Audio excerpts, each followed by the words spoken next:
കഥയെ ആരംഭിക്കുന്നത് റോസി എന്ന പെൺകുട്ടിയെ പരിചയപ്പെടുത്തിക്കൊണ്ടാണ്.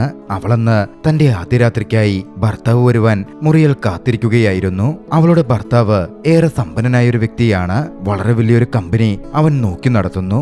അവന്റെ മുത്തച്ഛന്റെ കമ്പനിയാണ്. എന്നിരുന്നാലും ഇപ്പോൾ അവനാണ് കാര്യങ്ങളൊക്കെ നോക്കി നടത്തുന്നത്. മുത്തച്ഛന്റെ നിർബന്ധപ്രകാരമായിരുന്നു അവൻ വിവാഹം കഴിച്ചത്. അതും അവൻ ആ കല്യാണത്തിൽ വലിയ താല്പര്യമൊന്നും ഉണ്ടായിരുന്നില്ല. ആൽബർട്ട് എന്നാണ് അവന്റെ പേര്. കുളി കഴിഞ്ഞ് ആൽബർട്ട് നേരെ റോസിക്ക് അടുത്തെത്തി. റോസി ആൽബർട്ടിനോടൊന്ന് സംസാരിക്കാം എന്ന് ചിന്തിച്ചിരിക്കുകയായിരുന്നു. പക്ഷേ ആൽബർട്ട് കുറച്ചധികം ദേഷ്യത്തോടെയാണ് റോസിയോട് ഇടപെട്ടത്. നീ വിചാരിച്ച പോലെ തന്നെ നടന്നില്ലേ? നിന്റെ അഭിനയമൊക്കെ എന്റെ മുമ്പിൽ നടക്കുന്നാണോ കരുതിയേ? എന്റെ മുത്തച്ഛനെ നിനക്ക് പൊട്ടനാക്കാം, പക്ഷേ എന്നെ പൊട്ടനാക്കാൻ പറ്റില്ല.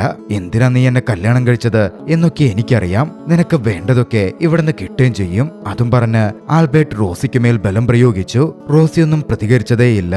ആ രാത്രി അങ്ങനെ കടന്നുപോയി. അടുത്ത ദിവസം പുലർച്ചെ അവൾ എഴുന്നേറ്റ് വന്ന് നോക്കുമ്പോ ആൽബർട്ട് തന്റെ അസിസ്റ്റന്റിനോട് സംസാരിക്കുകയാണ്. ആൾ വളരെ വലിയ ഗൗരവത്തിലായിരുന്നു. ഇന്നലെ എനിക്ക് അവൾക്ക് മേൽ ബലം പ്രയോഗിക്കേണ്ടി വന്നു. ദാ ഈ മരുന്നുണ്ടല്ലോ, ഇതവൾക്ക് കൊടുത്തേരെ. ഗർഭഛിദ്രത്തിനുള്ള മരുന്നാണ്. ഇനി കൊച്ചായി തലവേദനയാവാനൊന്നും എനിക്ക് പറ്റില്ല. മറന്നു നിന്ന് അത് കേട്ട റോസിക്ക് വല്ലാത്തൊരു ദുഃഖം തോന്നി. ആൽബർട്ടിന്റെ അസിസ്റ്റന്റിനും എന്തോ പോലെ തോന്നിയിരുന്നു. അസിസ്റ്റന്റ് റോസിക്ക് അടുത്തേക്ക് ചെന്നു. പക്ഷേ എങ്ങനെ ഈ മരുന്നിന്റെ കാര്യം പറയുമെന്നോ അത് കൊടുക്കുമെന്നോ അവനൊരു പിടുത്തവുമില്ല. ഒന്ന് അമാന്തിച്ച് അവനങ്ങനെ നിന്നപ്പോ കാര്യം മനസ്സിലാക്കി റോസി തന്നെ, എനിക്ക് ഇങ്ങനൊരു മരുന്ന് വേണം, കുട്ടിയൊന്നും ആവാതിരിക്കാനാ, പറ്റുമെങ്കിൽ എത്തിച്ചു തരാമോ എന്ന് അസിസ്റ്റന്റിനോട് ചോദിച്ചു. അവനാകട്ടെ രോഗിയെ ചിച്ചതും വൈദ്യം കൽപ്പിച്ചതും പാലെന്ന മട്ടിൽ തന്റെ കയ്യിലിരുന്ന ഗുളികയെടുത്ത് അവൾക്ക് കൊടുത്തു. മനസ്സില്ലാ മനസ്സോടെ അവൾ ആ ഗുളിക കഴിച്ചു. അന്ന് കുറച്ച് സമയം കഴിഞ്ഞ് റോസി TV കണ്ടുകൊണ്ടിരിക്കെ ആൽബർട്ടിന്റെ മുത്തച്ഛൻ വിളിക്കുകയാണ്. അന്ന് രാത്രിയിൽ അവരെ മുത്തച്ഛൻ ഡിന്നറിന് വീട്ടിലേക്ക് ക്ഷണിച്ചിട്ടുണ്ടായിരുന്നു. വിവരം ആൽബർട്ടിനോട് പറയണമല്ലോ. റോസി തന്റെ ഫോണിൽ നിന്ന് അവനെ വിളിച്ചു. പക്ഷെ അവളുടെ നമ്പർ കണ്ടതും എന്തു ചെയ്തിട്ടും ആൽബർട്ട് എടുക്കുന്നേണ്ടായിരുന്നില്ല. ഒടുവിൽ അവൾ ലാൻഡ് ലൈനിൽ നിന്ന് വിളിച്ചപ്പോ ദേഷ്യത്തിൽ ആൽബർട്ട് ഫോൺ എടുത്തു. കട്ട് ചെയ്താ മനസ്സിലാവില്ലേ, പിന്നെയും വിളിച്ചുകൊണ്ടിരിക്കുന്നത് എന്തിനാ എന്ന മട്ടിൽ ദേഷ്യത്തിലായിരുന്നു അവൻ അവളോട് സംസാരിച്ചത്. പാവം റോസി സാവധാനത്തിൽ അവളോട് കാര്യം പറഞ്ഞു. മുത്തച്ഛൻ വിളിച്ചിരുന്നു. വൈകിട്ട് ഡിന്നറിന് ക്ഷണിച്ചിട്ടുണ്ട്, നമുക്ക് പോവണ്ടേ? എന്തു ചെയ്യണമെന്നറിയാൻ വേണ്ടിയാ വിളിച്ചത്. അവൾ പറഞ്ഞതും ആ ശരി, ഞാൻ നോക്കാം എന്ന് പറഞ്ഞ് അവൻ ദേഷ്യത്തിൽ ഫോൺ കട്ട് ചെയ്തു. വൈകുന്നേരം അവളെയും കൂട്ടിക്കൊണ്ട് ആൽബർട്ട് മുത്തച്ഛന്റെ വീട്ടിലേക്ക് എത്തി. ആൽബർട്ട് നോക്കി നടത്തുന്ന ആ കമ്പനിയുടെ യഥാർത്ഥ ഉടമസ്ഥൻ മുത്തച്ഛനാണ്. ആൽബർട്ടിനെ വളർത്തിയതും പരിപാലിച്ചതുമൊക്കെ ആ മുത്തച്ഛൻ തന്നെയായിരുന്നു. മുത്തച്ഛനോട് ആൽബർട്ടിന് വളരെയധികം സ്നേഹവും വിധേയത്വവുമുണ്ട്. മുത്തച്ഛന്റെ മുമ്പിലെത്തിയതും ആൽബർട്ടിന്റെ മട്ട് തന്നെ മാറി. റോസിയോട് വളരെയധികം സ്നേഹമുള്ള പോലെ ആൽബർട്ട് അഭിനയിക്കാൻ ആരംഭിച്ചു. വീട്ടിലേക്ക് കയറുമ്പോൾ തന്നെ റോസിയുടെ കൈയൊക്കെ പിടിച്ചിട്ടായിരുന്നു ആൽബർട്ട് അകത്തേക്ക് കയറിയത്. എന്തിനേറെ പറയുന്നു, ഇരിക്കാൻ വേണ്ടി ചെയറിട്ട് കൊടുക്കുന്നു, ഭക്ഷണം വിളമ്പിക്കൊടുക്കുന്നു. ആൽബർട്ടിന്റെ അഭിനയ സ്നേഹം അങ്ങ് ഒഴുകിക്കൊണ്ടിരിക്കുകയായിരുന്നു. അവരെല്ലാവരും ഒന്നിച്ച് ഭക്ഷണം കഴിക്കുന്ന സമയം മുത്തച്ഛൻ റോസിയോട് ചോദിച്ചു, ഇവൻ എങ്ങനെയുണ്ട്? നിന്നെ ബുദ്ധിമുട്ടിക്കുന്നുവല്ലോ ഉണ്ടോ? ആൽബർട്ട് പറഞ്ഞു, ഞാൻ എന്ത് ബുദ്ധിമുട്ടിക്കാനാ മുത്തച്ഛ, ഞാൻ അങ്ങനെ ഒരാളാണോ? റോസിയും ആൽബർട്ട് പറഞ്ഞത് ഏറ്റുപിടിച്ചു. എനിക്ക് അദ്ദേഹം ഒരു ബുദ്ധിമുട്ടും ഉണ്ടാക്കുന്നില്ല എന്ന് അവളും പറഞ്ഞു. എന്തായാലും ഡിന്നറൊക്കെ കഴിഞ്ഞ് ആൽബർട്ടിന്റെ കാറിൽ അവർ വീട്ടിലേക്ക് മടങ്ങുകയാണ്. പക്ഷേ മുത്തച്ഛന്റെ അടുക്കൽ നിന്ന് ഇറങ്ങിയതും ആൽബർട്ട് തന്റെ തനി സ്വഭാവം കാണിക്കാൻ തുടങ്ങി. കാറിൽ പോകുന്ന വഴിക്ക് വഴിയിൽ ഇറങ്ങിക്കോളാൻ ആൽബർട്ട് റോസിയോട് പറഞ്ഞു. സമയം രാത്രി വൈകിയിരുന്നു. ഇത്രയും നേരമായില്ലേ, ഇനി വണ്ടിയൊന്നും കിട്ടില്ല, ഞാൻ എന്തു ചെയ്യും എന്ന മട്ടിൽ റോസി ചോദിച്ചപ്പോ, അതൊന്നും എനിക്കറിയണ്ട, എനിക്ക് ഓഫീസിൽ ഒരുപാട് വർക്കുണ്ട്, ഞാൻ എന്റെ വില്ലയിലേക്കാ പോവാൻ പോകുന്നേ, നീ ദേ ഇവിടെ ഇറങ്ങിക്കോ എന്നായിരുന്നു ആൽബർട്ടിന്റെ മറുപടി. കൂട്ടത്തിൽ, എനിക്ക് നിന്നെ നേരത്തെ തൊട്ടേ ഇഷ്ടമല്ല, എന്റെ മുത്തച്ഛനെ ബ്രെയിൻ വാഷ് ചെയ്ത് നീ എന്റെ തലയിൽ കേറിക്കൂടിയതല്ലേ, ഇത്രയൊക്കെ എനിക്ക് സൗകര്യമുള്ളൂ എന്നും അവൻ പറഞ്ഞു. വേദനയോടെ റോസി വഴിയിലിറങ്ങി. ഫോൺ നോക്കുമ്പോ ഫോണിലെ ചാർജും തീർന്നിരിക്കുന്നു. എന്തു ചെയ്യുമെന്നൊരു പിടിയുമില്ല. ഒടുവിൽ അവൾ തന്റെ ചെരുപ്പൂരി വീട്ടിലേക്ക് നടക്കാൻ ആരംഭിച്ചു. പോകുന്ന വഴിക്ക് തന്റെ അവസ്ഥയോർത്ത് അവളേറെ ദുഃഖിക്കുന്നുണ്ടായിരുന്നു. അവൾ വീട്ടിലേക്ക് വന്നു കയറുമ്പോ മുത്തച്ഛൻ അതിനോടകം അവരുടെ വീട്ടിലെത്തിയിട്ടുണ്ട്. അവളങ്ങനെ തനിച്ചു വരുന്ന കണ്ട് മുത്തച്ഛൻ എന്തോ പന്തികേട് തോന്നി. അവനെവിടെ, നീ എന്താ ഒറ്റക്ക് വരുന്നേ എന്ന് മുത്തച്ഛൻ തിരക്കി. ആൽബർട്ട് വില്ലയിലേക്ക് പോയെന്നും ഓഫീസിൽ ജോലിയുണ്ടെന്നാ പറഞ്ഞത് എന്നും അവൾ മറുപടി പറഞ്ഞു. മുത്തച്ഛൻ അതൊന്നും അത്ര ദഹിക്കുന്നുണ്ടായിരുന്നില്ല. അവൾ അവളുടെ പ്രിയപ്പെട്ട ബ്രേസ്ലെറ്റ് മുത്തച്ഛന്റെ വീട്ടിൽ വെച്ച് മറന്നുപോയിരുന്നു. അത് തിരികെ കൊടുക്കാനായിരുന്നു മുത്തച്ഛൻ വന്നത്. പക്ഷേ ഇത്തരത്തിലൊരു കാര്യം അവിടെ അദ്ദേഹം എക്സ്പെക്ട് ചെയ്തേയില്ല. ആ സമയമാണ് അങ്ങോട്ടേക്ക് ആൽബർട്ടിന്റെ അസിസ്റ്റന്റ് വരുന്നത്. മേഡം, സാറിന്റെ കുറച്ച് വസ്ത്രങ്ങൾ പാക്ക് ചെയ്തു തരാൻ പറഞ്ഞു. അദ്ദേഹം ഇന്ന് വില്ലയിലാ തങ്ങുന്നത്. അത് കേട്ടതോടെ മുത്തച്ഛന്റെ ദേഷ്യം ഇരട്ടിച്ചു. അവൻ ഇപ്പോ എന്റെ മുമ്പിൽ വരണം, അവനെന്ത് തോന്നിവാസമായി കാണിക്കുന്നേ? കഴിഞ്ഞ ദിവസം കല്യാണം കഴിഞ്ഞതേ ഉള്ളൂ, എന്നിട്ട് ഇന്ന് വില്ലയിൽ താമസിക്കുന്നോ? അവന് ജോലിക്ക് ജോലിക്ക് വെച്ചതും ശമ്പളം കൊടുക്കുന്നതും ഒക്കെ ഞാനിവിടെ തീരുമാനിക്കും. മുത്തച്ഛൻ ദേഷ്യപ്പെട്ട് എഴുന്നേറ്റതും നെഞ്ചുവേദന വന്ന് അവിടെ വീണു. ഉടൻ തന്നെ അദ്ദേഹം ആശുപത്രിയിലേക്ക് മാറ്റപ്പെട്ടു. കുറച്ചു കഴിഞ്ഞതും ദേഷ്യത്തിൽ ആൽബർട്ട് അങ്ങോട്ടേക്ക് എത്തി. റോസി മുത്തച്ഛന്റെ അടുക്കൽ കാര്യങ്ങൾ പറഞ്ഞ് തന്നെ പെടുത്താൻ നോക്കിയതാണ് എന്ന മട്ടിലായിരുന്നു അവൻ ചിന്തിച്ചത്. റോസിക്കുമേൽ അവൻ ദേഷ്യം തീർക്കാൻ ആരംഭിച്ചു. റോസി പക്ഷേ തന്റെ നിരപരാധിത്വം പറഞ്ഞുകൊണ്ടേയിരുന്നു. താനൊന്നും മുത്തച്ഛനോട് പറഞ്ഞിട്ടില്ല, ബ്രേസ്ലെറ്റ് തരാനാ അദ്ദേഹം വന്നത് എന്നൊക്കെ അവൾ പറഞ്ഞെങ്കിലും അവനതൊന്നും ചെവിയിൽ വാങ്ങിയില്ല. ഓ വലിയ ബ്രേസ്ലെറ്റ്, നീ ഇത് അദ്ദേഹം ഇങ്ങോട്ടേക്ക് വരാനും ഒക്കെ മനസ്സിലാക്കാൻ വേണ്ടി മറന്നുവെച്ചതല്ലടി എന്ന മട്ടിൽ ദേഷ്യപ്പെട്ട ആൽബർട്ട് ബ്രേസ്ലെറ്റ് വാങ്ങി വലിച്ചെറിഞ്ഞു പൊട്ടിച്ചു. റോസിക്ക് വളരെയധികം ദുഃഖം തോന്നിയിരുന്നു. അവളുടെ മുത്തശ്ശി അവൾക്ക് ഗിഫ്റ്റായി കൊടുത്തതാണ് അത്, അവൾക്ക് അത്രമേൽ പ്രിയപ്പെട്ടത്. നിങ്ങൾ എന്തായി കാണിച്ചത് എന്ന് പറഞ്ഞ ദുഃഖത്തോടെ അവളത് താഴെ നിന്ന് പെറുക്കിയെടുക്കാൻ വേണ്ടി മുമ്പോട്ടേക്കാഞ്ഞു.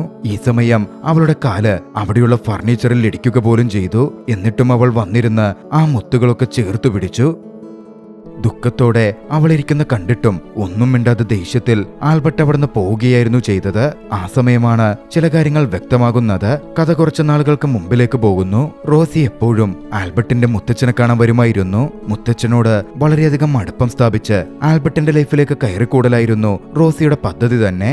അതിനുവേണ്ടി പല പരിപാടികളും മുത്തച്ഛനെ സോപ്പിടാൻ അവൾ ചെയ്തിരുന്നു. മുത്തച്ഛനും ആ സോപ്പിൽ വീണു. അങ്ങനായിരുന്നു ആൽബർട്ടുമായുള്ള അവളുടെ വിവാഹം ഉറപ്പിച്ചത്. പക്ഷേ ആൽബർട്ടിന് റോസിയെ റോസിയുടെ സ്വഭാവമോ തീരെ ഇഷ്ടമായിരുന്നില്ല. പലവട്ടം അവനത് മുത്തച്ഛനോട് പറഞ്ഞതുമാണ്. പക്ഷെ മുത്തച്ഛൻ അതൊന്നും ചെവികൊണ്ടില്ല. റോസി നല്ലൊരു പെൺകുട്ടിയാണ് എന്ന് പറഞ്ഞ് നിർബന്ധിച്ച് അവരുടെ കല്യാണം ഉറപ്പിച്ചു. പക്ഷേ വൈകാതെയാണ് ഒരു കാര്യം കൂടി വ്യക്തമാകുന്നത്. നിലവിൽ ആൽബർട്ടിന്റെ ഭാര്യയായി അവിടെയുള്ളത് യഥാർത്ഥ റോസി പോലുമല്ല, റോസിയുടെ സഹോദരി ആനിയായിരുന്നു അത്. റോസിയും ആനിയും ഇരട്ട സഹോദരങ്ങളാണ്. കുട്ടിക്കാലത്ത് അവരുടെ പാരന്റ്സ് പിരിഞ്ഞപ്പോ ഒരാൾ അമ്മയുടെ ഒപ്പവും ഒരാൾ അച്ഛന്റെ ഒപ്പവും ആയി തീർന്നിരുന്നു. അമ്മയുടെ മരണശേഷം ആനിയെ മുത്തശ്ശിയാണ് നോക്കി വളർത്തിയത്. ആനിക്ക് ബന്ധമെന്ന് പറയാൻ നിലവിൽ മുത്തശ്ശി മാത്രമേയുള്ളൂ. കല്യാണം ഉറപ്പിച്ചു കഴിഞ്ഞ ആ കാലയളവിലാണ് റോസി ഒരു കാര്യം മനസ്സിലാക്കിയത്. റോസിക്ക് ചെറിയൊരു ട്യൂമർ ഉണ്ട്, അമേരിക്കയിൽ പോയി അത് ഓപ്പറേഷൻ ചെയ്യണം. ആ സമയത്ത് അങ്ങനൊന്ന് അവിടെ അറിയിച്ച് അമേരിക്കയിലേക്കൊക്കെ പോയാൽ ഒരുപക്ഷെ കല്യാണം മുടങ്ങും. അത്രയധികം സ്വത്തുക്കളുള്ള ഒരു കുടുംബത്തിലേക്ക് അവൾക്ക് ചെല്ലാൻ പറ്റില്ല. അതുകൊണ്ട് അവൾ അന്വേഷിച്ച് തന്റെ ഇരട്ട സഹോദരിയെ കണ്ടെത്തി ആനിയെ. ആനിക്കടുത്ത് കാര്യങ്ങൾ പറഞ്ഞു. ആനി സാമ്പത്തികമായി വളരെ ബുദ്ധിമുട്ടിലായിരുന്നു. മുത്തശ്ശിയുടെ ചികിത്സയ്ക്കൊന്നും അവളുടെ പക്കൽ പണമില്ല.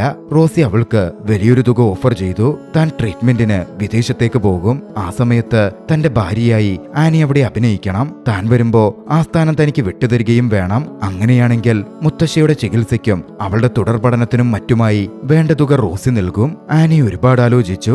ആനിക്ക് മുമ്പിലും മറ്റു വഴികളുണ്ടായിരുന്നില്ല. അതോടെ റോസിയുടെ ഓഫർ മുത്തശ്ശിയുടെ ചികിത്സയ്ക്കും മറ്റുമായി അവൾ സ്വീകരിച്ചു. അങ്ങനെ റോസി അമേരിക്കയിൽ ചികിത്സയ്ക്ക് പോയി. ആനിയാകട്ടെ റോസിയായി വേഷം മാറി ആൽബർട്ടിനെ വിവാഹം കഴിച്ചു.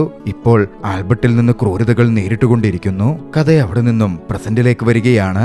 ഓഫീസിൽ നിന്ന് ഒരു ദിവസം ആൽബർട്ട് അസിസ്റ്റന്റിനൊപ്പം പുറത്തേക്ക് വരുമ്പോ മീഡിയക്കാർ വളഞ്ഞുകൂടിയിരുന്നു. ആൽബർട്ടും റോസിയും തമ്മിൽ വലിയ പ്രശ്നങ്ങളുണ്ട്, ഭാര്യയുമായി അകന്നാണ് ആൽബർട്ട് കഴിയുന്നത് എന്ന മട്ടിൽ കുറെ റൂമേഴ്സ് പരന്നിരുന്നു. അതിനെപ്പറ്റി ചോദിക്കാനൊക്കെയായിരുന്നു പത്രക്കാർ എത്തിച്ചേർന്നിരുന്നത്. സാർ, നിങ്ങളും ഭാര്യയും തമ്മിൽ എന്താ പ്രശ്നമുള്ളത്? നിങ്ങൾ വല്ല ഫോഴ്സ്ഡ് മാരേജോ കോൺട്രാക്ട് മാരേജിലോ പെട്ടുപോയതാണോ എന്ന മട്ടിലൊക്കെ പത്രക്കാര് ചോദ്യങ്ങൾ ആരംഭിച്ചു. ആൽബർട്ട് ഒഴിഞ്ഞുമാറാൻ നോക്കി. പത്രക്കാര് വിടുന്ന മട്ടുണ്ടായിരുന്നില്ല. ആൽബർട്ടിന്റെ കരിയർ വരെ ബാധിക്കപ്പെടുന്ന തരത്തിലായിരുന്നു അവരുടെ ചോദ്യങ്ങൾ നീണ്ടത്. ആ സമയം അങ്ങോട്ടേക്ക് ആനിയും വന്നിരുന്നു. ഇതൊക്കെ നോക്കിക്കണ്ടവൾ ഇങ്ങനെ പോയാൽ ആൽബർട്ടിന്റെ ജീവിതം തന്നെ ഇല്ലാതാകും എന്ന് മനസ്സിലാക്കി അതിലിടപെട്ടു. നിങ്ങൾ എന്തൊക്കെയായി പറയുന്നേ? അദ്ദേഹവും ഞാനും നല്ല സ്നേഹത്തിലാ ജീവിച്ചുകൊണ്ടിരിക്കുന്നേ. ഞങ്ങളെപ്പോഴും ഒന്നിച്ചാ ഉള്ളത്. നിങ്ങൾക്ക് ഇതൊക്കെ എവിടെ നിന്ന് കിട്ടുന്നു എന്നവൾ വിളിച്ചു പറഞ്ഞു. പിന്നാലെ ആൽബർട്ടിനടുത്തെത്തി നല്ലൊരു ഭാര്യയെ പോലെ അവൾ പെരുമാറി. ആൽബർട്ടും സ്നേഹത്തോടെ നല്ല കപ്പിൾസിനെ പോലെ മീഡിയക്ക് മുമ്പിൽ പെരുമാറുകയാണ്. ശരി, എനിക്ക് ജോലിയുണ്ട്, ആരോഗ്യം നോക്കിക്കോ എന്നൊക്കെ പറഞ്ഞ ആൽബർട്ട് അവിടെ നിന്ന് പോന്നു. ആൽബർട്ട് അവിടെ നിന്ന് മാറിയതും വീണ്ടും പത്രക്കാർ ആനിക്കടുത്ത് ചോദ്യങ്ങൾ ചോദിക്കുകയാണ്. ആനി മറുപടി പറയാൻ നിൽക്കെ പെട്ടെന്ന് അവൾക്കൊരു വല്ലായ്മ തോന്നി. വീഴാൻ പോകുന്ന പോലെ പോയി. ഓടിവന്ന ആൽബർട്ട് അവളെ താങ്ങിപ്പിടിച്ചു. പിന്നാലെ അവളെ തന്റെ കൈകളിൽ വാരിയെടുത്ത് അവിടെ നിന്ന് പൊക്കിക്കൊണ്ടുപോവാൻ തുടങ്ങി. പത്രക്കാർ അതൊക്കെ പകർത്തിയെടുക്കുന്നുണ്ടായിരുന്നു. ആനിക്ക് കാലിൽ പരിക്കേറ്റിരുന്നല്ലോ, അതുകൊണ്ട് അവൾക്ക് ബുദ്ധിമുട്ടുണ്ടായിരുന്നു. താൻ അത്രയൊക്കെ ഉപദ്രവിച്ചിട്ടും തന്നെ സപ്പോർട്ട് ചെയ്ത് റോസിയായി അവൻ തെറ്റിദ്ധരിക്കുന്ന ആനി അങ്ങനെ സംസാരിച്ചതും സപ്പോർട്ട് ചെയ്തതുമൊക്കെ അവന്റെ ഉള്ളിൽ കുറ്റബോധവും മാറ്റങ്ങളും തീർത്തിരുന്നു. താൻ ചിന്തിച്ച പോലെ റോസി ഒരു മോശം പെൺകുട്ടിയല്ല എന്നവൻ ചിന്തിക്കാൻ ആരംഭിച്ചു. അവളോട് അവനൊരു ഇഷ്ടവും തോന്നി. കാറിൽ അവളെ കൊണ്ടിരുത്തി സ്നേഹത്തോടെ അവൻ അവളോട് സംസാരിച്ചു. എന്തെങ്കിലും കുഴപ്പമുണ്ടോ? ഒറ്റക്ക് നീ പോവോ അതോ ഞാൻ ഡ്രോപ്പ് ചെയ്യണോ? സ്നേഹത്തോടെ ആൽബർട്ട് ചോദിച്ചു. ആനിക്ക് അതിശയം തോന്നിയിരുന്നു. ആനി പറഞ്ഞു, കുഴപ്പമില്ല, ഞാൻ തനിയെ പൊക്കോളാം. അടുത്ത ദിവസം വീണ്ടും ഒരു സംഭവം ഉണ്ടായി. ആനിയെ മറ്റാരോ എന്ന് തിരിച്ചറിഞ്ഞ് ഒരാൾ അവൾക്കരികിൽ സംസാരിക്കാനെത്തി. അയാളെ അവൾ അവോയ്ഡ് ചെയ്തു. അവൾ അയാളെ കണ്ടൊന്ന് ഭയക്കുകയും ചെയ്തിരുന്നു. ആ സമയം അവിടെ ഉണ്ടായിരുന്ന ആൽബർട്ട് അവളെ ചേർത്തു പിടിച്ച് അങ്ങോട്ടേക്ക് വന്നു. ഭയപ്പെടണ്ട, ഇങ്ങനെ ഏതെങ്കിലും അപരിചിതരൊക്കെ എന്തെങ്കിലും സംസാരിക്കാനൊക്കെ വരും, നീ അതൊന്നും മൈൻഡ് ചെയ്യണ്ടാട്ടോ എന്ന് പറഞ്ഞ് ആൽബർട്ട് അവളെ ആശ്വസിപ്പിച്ചു. വീട്ടിലേക്ക് പൊക്കോ, ഞാനിന്ന് നിന്റെ കൂടെ ഡിന്നർ കഴിക്കാൻ വരും, ഡിന്നർ റെഡിയാക്കി വെച്ചേരെ എന്ന് പറഞ്ഞ് ആൽബർട്ട് അവളെ പറഞ്ഞയച്ചു. ആനിക്കും സന്തോഷം തോന്നി. ആൽബർട്ടിന്റെ ഈ മാറ്റം അവളെ അതിശയപ്പെടുത്തുന്നുണ്ടായിരുന്നു. നല്ല രീതിയിൽ കുക്ക് ചെയ്യാനൊന്നും അറിയില്ലെങ്കിലും അവൾ ആൽബർട്ടിന് വേണ്ടി കുക്ക് ചെയ്യാൻ കയറി. പക്ഷേ ചെറുതായി കൈപൊള്ളുകയും മറ്റുമൊക്കെ ചെയ്യുന്നുണ്ടായിരുന്നു. ഇതൊക്കെ കണ്ടോണ്ടാണ് ആൽബർട്ട് കയറി വന്നത്. എന്തിനാ നീ ഇതൊക്കെ ചെയ്യാൻ പോയത്? കുക്ക് ചെയ്യാൻ അറിയില്ലെങ്കിൽ അതൊക്കെ ചെയ്യേണ്ട കാര്യമുണ്ടോ എന്നൊക്കെ ചോദിച്ച് ആൽബർട്ട് സ്നേഹത്തോടെ സംസാരിക്കാൻ ആരംഭിച്ചു. ആനി പറഞ്ഞു, നിങ്ങള് എന്റെ കൂടെ ഭക്ഷണം കഴിക്കാൻ വരുമെന്ന് പറഞ്ഞില്ലേ, അപ്പോ ഞാൻ നല്ലൊരു ഡിന്നർ നമുക്ക് വേണ്ടി ഉണ്ടാക്കാമെന്ന് കരുതിയതാ. ചിരിയോടെ ആൽബർട്ട് അതൊന്നും വേണ്ടെന്ന് പറഞ്ഞു. പിന്നാലെ അവൾക്കായി കൊണ്ടുവന്ന ഗിഫ്റ്റ് കാണിച്ചു. അവളുടെ ബ്രേസ്ലെറ്റ് ആൽബർട്ട് പൊട്ടിച്ചു കളഞ്ഞിരുന്നല്ലോ, അതിന് പകരമായി നല്ലൊരു ബ്രേസ്ലെറ്റ് വാങ്ങിക്കൊണ്ടുവന്നിരുന്നു. തന്റെ കണ്ണുകളെ ആനിക്ക് വിശ്വസിക്കാൻ പറ്റിയില്ല. ഇതെനിക്ക് തന്നെയാണോ? അതിശയത്തോടെ അവൾ ചോദിച്ചു. പിന്നല്ലാതെ എന്താ, ഇഷ്ടപ്പെട്ടില്ലേ? ഇല്ല, ഒരുപാട് ഇഷ്ടമായി ആനി പറഞ്ഞു. അത് അവൾക്ക് കൊടുത്ത് അവളുടെ തലയിൽ സ്നേഹത്തോടെ മുട്ടി. എനിക്ക് വിശക്കുന്നുണ്ട്, ഭക്ഷണം എടുത്തു വെക്കാമോ എന്ന് ചോദിച്ച ആൽബർട്ട് മുറിയിലേക്ക് പോയി.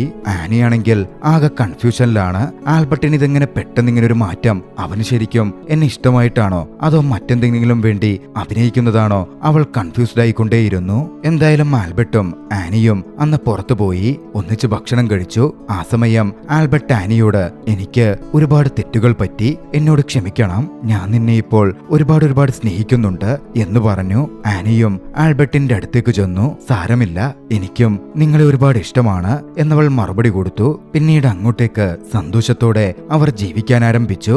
ആനിയും എന്തുകൊണ്ടോ അവന്റെ കമ്പനി ഒരുപാട് ഇഷ്ടപ്പെടുന്നുണ്ടായിരുന്നു. അടുത്ത ദിവസം ജോലിക്കായി പോകുന്നതിന് മുമ്പ് ആൽബർട്ട് ആനിക്ക് തന്റെ കാർഡ് എടുത്തു കൊടുത്തു. നിന്റെ വസ്ത്രങ്ങളൊക്കെ പഴയതാണ്, നീ പോയി ആവശ്യമുള്ളതൊക്കെ വാങ്ങിക്കോ എന്ന് പറഞ്ഞു. വേണ്ടെന്നാദ്യം അവൾ പറഞ്ഞെങ്കിലും ആൽബർട്ട് അവളെ നിർബന്ധിച്ചു. സഹായത്തിന് ആൽബർട്ട് തന്റെ അസിസ്റ്റന്റിനെയും ആനിക്കൊപ്പം അയച്ചു.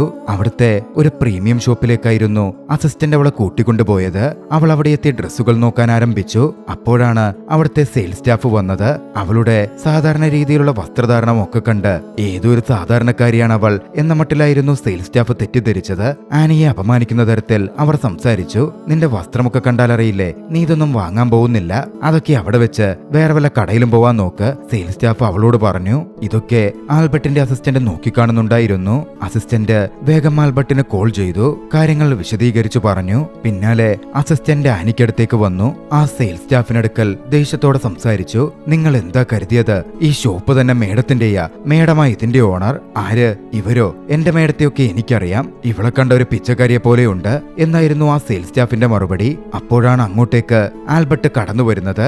ആരെ നോക്കിയാ നീ പിച്ചക്കാരി എന്ന് പറഞ്ഞത്? ഇവളുണ്ടല്ലോ, ഇവളെന്റെ ഭാര്യയാണ്. നീ നിൽക്കുന്ന ഈ ഷോപ്പുണ്ടല്ലോ, ഇതിപ്പോ എന്റേതാണ്, ഞാനിത് വാങ്ങിക്കഴിഞ്ഞു. നീ ഇവിടെ ജോലി ചെയ്യണോ എന്ന് വരെ എന്റെ ഭാര്യയെ തീരുമാനിക്കുക, അതുകൊണ്ട് മര്യാദക്ക് നിന്നോ. അതും പറഞ്ഞ് ആനിയെയും അവിടെ നിന്ന് കൂട്ടി ആൽബർട്ട് പോയി. ആനിക്ക് ഒരുപാട് സന്തോഷം തോന്നിയിരുന്നു. അന്ന് രാത്രിയാണ് ഒന്ന് സംഭവിക്കുന്നത്. ആനിക്ക് കോൾ വന്നു. വിളിച്ചത് റോസിയായിരുന്നു. ട്രീറ്റ്മെന്റ് ഒക്കെ കഴിഞ്ഞ് റോസി തിരികെ എത്തിയിരിക്കുന്നു. മീറ്റ് ചെയ്യണം എന്ന് റോസി ആവശ്യപ്പെട്ടു. അടുത്ത ദിവസം തന്നെ ആനി റോസിയെ മീറ്റ് ചെയ്യാൻ പോയി. അവൾക്ക് കൊടുക്കാനുള്ള പണവും മറ്റും റോസി മുമ്പിലേക്ക് വെച്ചു. ഇനി നിന്റെ അഭിനയം മതിയാക്കാം, ഞാൻ തിരികെ വന്നല്ലോ, ഞാൻ ആൽബർട്ടിനടുത്തേക്ക് പൊക്കോളാം, നീ നിന്റെ വീട്ടിലേക്ക് മടങ്ങിപ്പൊക്കോളൂ റോസി അവളോട് പറഞ്ഞു. ആനിക്ക് വല്ലാത്ത മടി തോന്നുന്നുണ്ടായിരുന്നു. ആ കുറഞ്ഞ നാളുകൊണ്ട് ആൽബർട്ടിനെ അവളേറെ ഇഷ്ടപ്പെട്ടു. റോസിക്ക് കാര്യം മനസ്സിലാവുന്നുണ്ടായിരുന്നു. റോസി പറഞ്ഞു, എന്താ നിനക്ക് അവനെ അങ്ങ് ഇഷ്ടപ്പെട്ടു പോയോ? ആ, അതിപ്പോ ആളുകൾക്ക് ഒരുപാട് ആളുകൾ ഇഷ്ടപ്പെടും എന്ന് വെച്ച് എല്ലാവരുടെ ഒപ്പം അങ്ങ് ജീവിക്കാൻ പറ്റില്ലല്ലോ, അത് നിന്റെ സ്ഥാനമല്ല, എനിക്ക് പകരം പോയവളാ നീ. ഇനിയിപ്പോ നീ അവിടെ എനിക്ക് പകരം തുടരുവാണെന്ന് തന്നെ വെച്ചോ, എന്റെ സ്ഥാനം നീ തട്ടിയെടുത്തതാ എന്ന് അവനറിഞ്ഞ അതോടെ നിന്നോട് അവന് വെറുപ്പാകും. അതുകൊണ്ട് മോളുള്ള പണവും എടുത്ത് വേഗം വീട് പിടിക്കാൻ നോക്ക്. അവൻ വെറുത്തു പോകുന്നതിനേക്കാളും ഇപ്പോ അവന് നിന്നോട് ചെറിയൊരു സ്നേഹമെങ്കിലും ഉണ്ടല്ലോ, അത് മനസ്സിൽ വെച്ചങ്ങ് പൊക്കോ. അതാവുമ്പോ നിനക്കൊരു ആശ്വാസം ഉണ്ടാവും. ഒരു മനസാക്ഷിയുമില്ലാതെ റോസി ആനിയോട് പറഞ്ഞു. ആനിക്ക് മുമ്പിലും മറ്റു വഴികളുണ്ടായിരുന്നില്ല. പണം വാങ്ങി അവൾ തന്റെ വീട്ടിലേക്ക് പോയി. അടുത്ത ദിവസം ആൽബർട്ട് ഉറക്കിൽ നിന്നുണരുമ്പോ അവിടെ ഉണ്ടായിരുന്നത് റോസിയായിരുന്നു. രണ്ടുപേരും ഐഡന്റിറ്റിക്കൽ ട്വിൻസ് ആണല്ലോ. ആൽബർട്ടിന് ആദ്യം ആളുമാറിയതൊന്നും മനസ്സിലായില്ല. നീ നേരത്തെ എഴുന്നേറ്റോ എന്ന് ചോദിച്ച് അവളെ കെട്ടിപ്പിടിക്കാൻ വേണ്ടി ആൽബർട്ട് വന്നതും അവളുടെ കയ്യിലെ ബ്രേസ്ലെറ്റ് കാണുന്നില്ല. അവൻ ഗിഫ്റ്റ് കൊടുത്ത ബ്രേസ്ലെറ്റ്. ഗിഫ്റ്റ് കൊടുത്തതിൽ പിന്നെ അവൾ അതൊരിക്കൽ പോലും കയ്യിൽ നിന്ന് ഊരിയിരുന്നില്ല. അതെവിടെയെന്ന് അവൻ ചോദിച്ചു. ഓ, ആ ബ്രേസ്ലെറ്റോ? അതെന്തിനു കൊള്ളാം, അതിന്റെയൊക്കെ ഫാഷൻ ഔട്ടായില്ലേ, അത് അവിടെ എവിടെയെങ്കിലും കാണും എന്നായിരുന്നു ഒരു കൂസലുമില്ലാതെ റോസിയുടെ മറുപടി. ആൽബർട്ടിന് അത് കേട്ടപ്പോഴെന്തൊക്കെയോ സംശയങ്ങൾ തോന്നി. പിന്നാലെയാണ് റോസി എനിക്കൊന്ന് പാർലറിൽ പോകണം, എന്നെ ഡ്രോപ്പ് ചെയ്യാമോ എന്ന് ആൽബർട്ടിനോട് ചോദിക്കുന്നത്.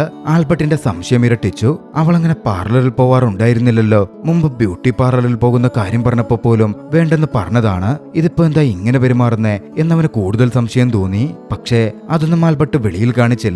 എന്തായാലും ആൽബർട്ട് റോസിയുമായി അന്ന് അവിടെ നിന്നിറങ്ങി. പാർലറിൽ അവളെ ഡ്രോപ്പ് ചെയ്തു. ഇറങ്ങാൻ നേരം നിന്റെ കാലിൽ പരിക്കേറ്റിരുന്നില്ലേ, അത് ശരിയായോ എന്നവൻ ചോദിച്ചു. പെട്ടെന്ന് റോസി കാലുമറച്ചു. ഓ, അതൊക്കെ എപ്പോഴേ ശരിയായി എന്ന മട്ടിൽ അവൾ മറുപടി കൊടുത്ത് പുറത്തേക്കിറങ്ങിപ്പോയി.